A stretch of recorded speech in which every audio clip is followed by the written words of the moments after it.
है कि हस्ती मिटती नहीं हमारी।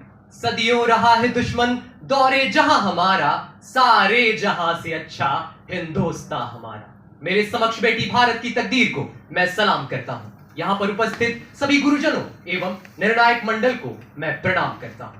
मेरा देश भारत, युवाओं का देश भारत, आत्मनिर्भरता के पथ पर चलकर विकसित होने को आतुर भारत।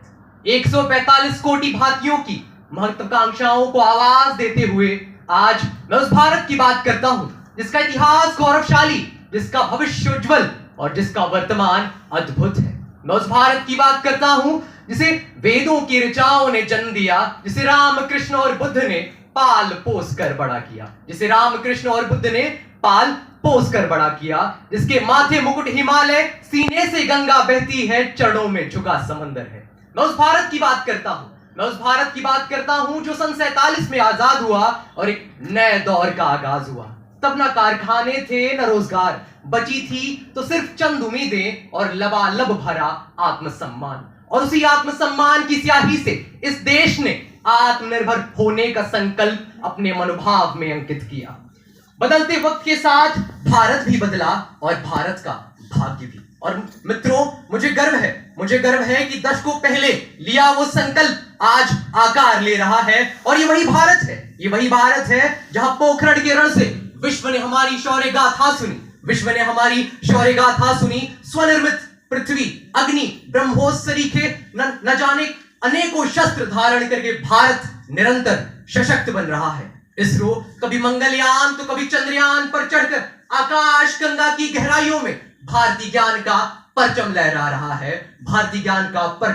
रहा है। हमारी विशाल आबादी से आकर्षित ये जगत हमारी माटी में अपार संभावनाएं खोज रहा है। और फलस्वरूप आज भारत विश्व पटल पर झुकता नहीं, अपनी ही शर्तों पर अड़ा है। हमारी कूटनीति से प्रभावित, हमसे व्यापार को आतुर आज समूचा विश्व एक कतार में खड़ा है। मैं उस भारत की बात करता हूं जो वैक्सीन रूपी संजीवनी लिए बीमारियों से जगत को जीतना सिखा रहा है। हरित क्रांति के आयाम से, किसानों के श्रम से भारत विश्व की भूख मिटा रहा है। पंचायतों, नगरपालिका के बाद मातृशक्ति संसद के गलियारे में 33% हिस्सेदारी सुनिश्चित करने जा रही है। मित्रों, नवीन शिक्षा नीति शिक्षा जगत में जो हुआ विगत में, उस दौर से निकलकर एक नए दृश्य के लिए प्रतिबद्ध है।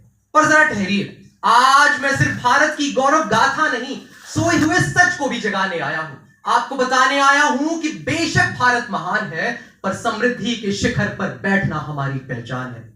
मेरे समक्ष बैठी भारत की तकदीर को आदेश है मां भारती का कि उठो, आगे बढ़ो और आवाज करो इस युग से कि समृद्धि के शिखर को अभी हमने छुआ नहीं है। बहुत से लक्ष्य लंबित हैं, अभी भारत विकसित हुआ नहीं है। तुम आवाज करो कि बेशक विश्व की 5वीं सबसे विशाल अर्थव्यवस्था है हम, पर प्रति व्यक्ति आय का आंकड़ा कब बढ़ाया जाएगा और किसानों की आमदनी दोगुनी हुई, क्या यह भी कभी अखबार में छपकर आएगा? तुम आवाज करो कि बेरोजगारी के दलदल में दबा वो युवा कब बाहर को निकलेगा और नौकरशाही शौक छोड़कर अपने कौशल के कलम से जीना सीखेगा।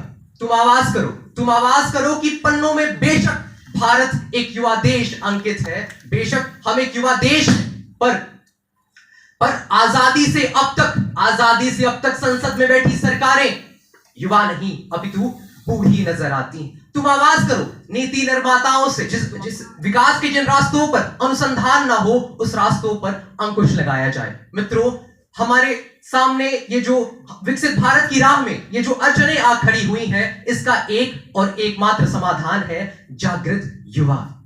युवा मतलब क्या? युवा मतलब गति, और जब गति को सही दिशा दी जाएगी तब होगी प्रगति। अंत में मैं सभा को चंद पंक्तियों के संग छोड़े जाता हूं कि बेवजह हंगामा खड़ा करना मेरा मकसद नहीं। मेरी कोशिश है कि सूरत बदलनी चाहिए, जो हो गई है पीर पर्वत सी अब पिघलनी चाहिए। मेरे सीने में नहीं तो तेरे सीने में सही, हो कहीं भी लेकिन आग